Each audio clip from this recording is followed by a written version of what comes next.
그때 발라단의 아들 바벨론 왕 무로닥 발라단이 히스기야가 병들었다가 나았다 함을 듣고 히스기야에게 글과 예물을 보낸지라 히스기야가 사자들로 말미암아 기뻐하여 그들에게 보물 창고 곧 은금과 향료와 보배로운 기름과 모든 무기고에 있는 것을 다 보여주었으니 히스기야가 궁중의 소유와 전 국내의 소유를 보이지 아니한 것이 없는지라.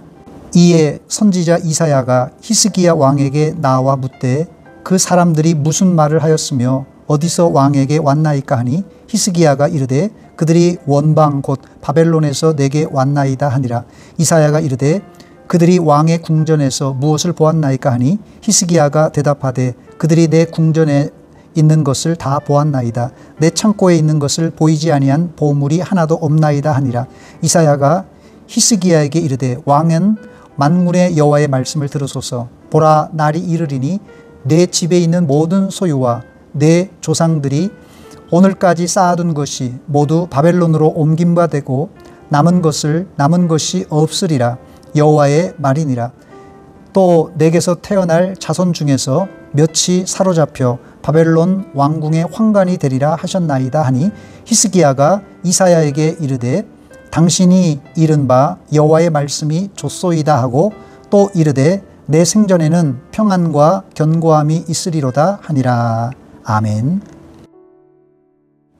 히스기야 왕은 죽을 병에 들었다가 살아나서 하나님으로부터 15년 동안 생명 연장을 받습니다. 선지자 이사야에게 죽음을 통보받고 눈물로 간절히 기도한 히스기야의 기도에 하나님은 불쌍히 여겨 살려주신 것입니다. 지금도 그렇지만 당시 고대 국가에서도 주변의 왕의 죽음과 왕위 승계는 주요 관심사였습니다. 죽을 병에서 치료받았다는 소문이 나라 밖에 알려지면서 바벨론까지 이 소식은 전해집니다. 바벨론 왕실은 이 소식을 듣고 히스기야에게 사신을 보내 글과 예물을 선물로 보냅니다. 이때 바벨론 왕이 무로닥 발라단이었습니다. 히스기야는 자신을 문병 온 사신들이 너무나 반가워서 왕궁에 있는 모든 창고를 열어 은금과 향료와 보배로운 기름과 모든 무기를 그들에게 다 보여주고 말았습니다. 결국 나중에 바벨론이 이스라엘을 쳐들어왔을 때 사신들이 보았던 궁중의 보물은 물론 하나님의 성전 안에 있던 금으로 만든 기구들과 두 놋기둥 그리고 심지어 성전 벽에 도금된 모든 금까지도 다 긁어가고 말았습니다. 이 장면을 보고 이사야 선지자는 히스기야 왕을 하나님의 말씀으로 야단을 칩니다. 본문 6절과 7절 말씀입니다. 보라, 날이 이르리니 내 집에 있는 모든 소유와 내 조상들이 오늘까지 쌓아둔 것이 모두 바벨론으로 옮긴 바 되고 남을 것이 없으리라. 여호와의 말이니라. 또 내게서 태어날 자손 중에서 몇이 사로잡혀 바벨론 왕궁의 환관이 되리라 했습니다. 선왕들이 이제까지 쌓아둔 보물들을 바벨론 군대에 빼앗길 것이고 왕손들이 바벨론으로 끌려가 환관이 되겠다는 아주 끔찍한 예언의 말씀입니다. 이게 바로 영적으로 교만하고 방심한 히스기야에게 내려졌던 징계입니다. 그런데 히스기야 왕도 대단한 왕이었습니다.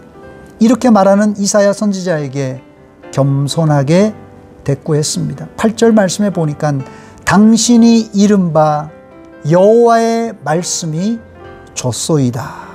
여호와의 말씀이 좋소이다.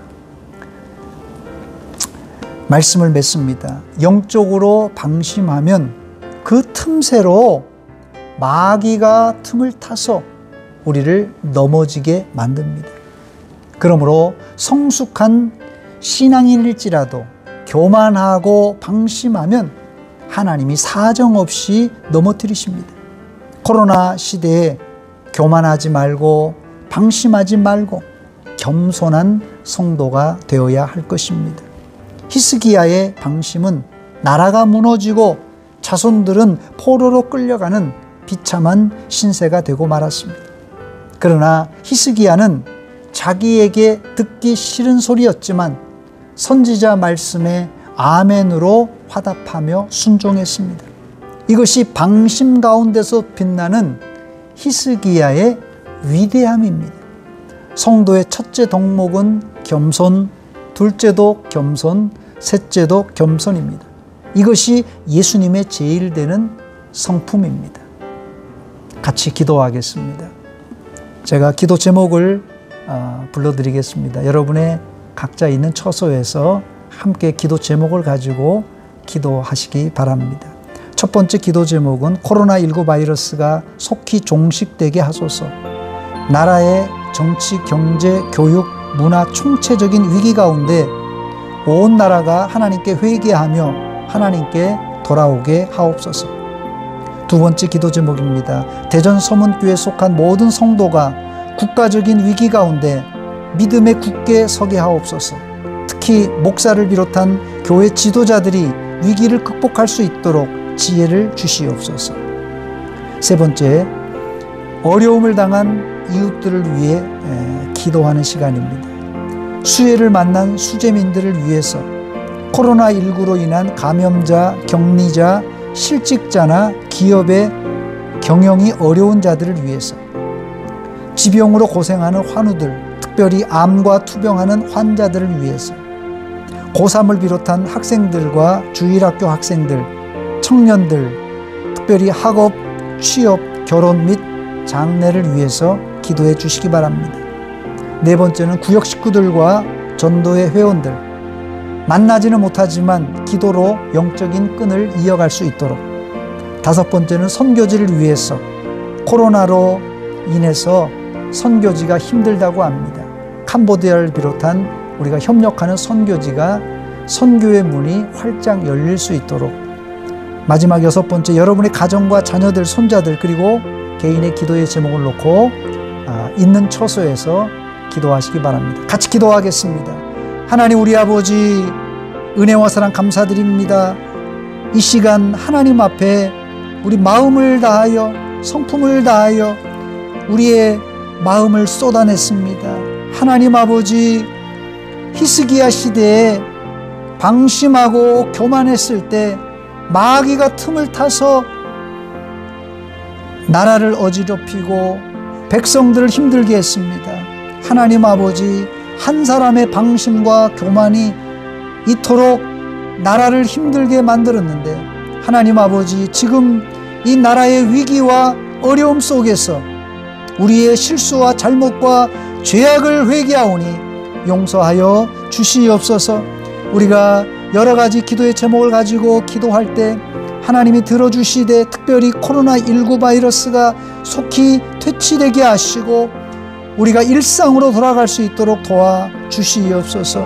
이 위기 가운데 대전 소문교회에 속한 모든 성도들이 말씀과 기도로 굳게 무장하여서 모든 시련을 잘 극복할 수 있도록 도와주시옵소서.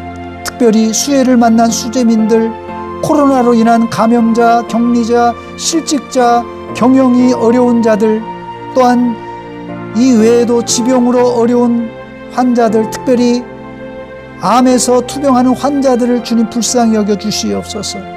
고3을 비롯한 학생들과 우리 주일 학생들, 특별히 결혼을 앞둔, 취업을 앞둔 청년들, 장래를 하나님께 맡깁니다. 하나님께서 길을 열어 주시옵소서. 우리 구역 식구들 위하여 기도합니다. 이제 코로나로 인해서 만나지 못하지만 영적으로 기도하며 교제를 나누며 연결되게 하여 주시옵소서.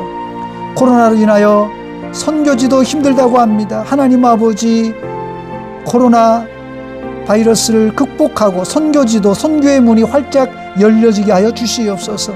우리 가정을 위하여 기도합니다. 자녀들과 손주들을 위하여 기도합니다.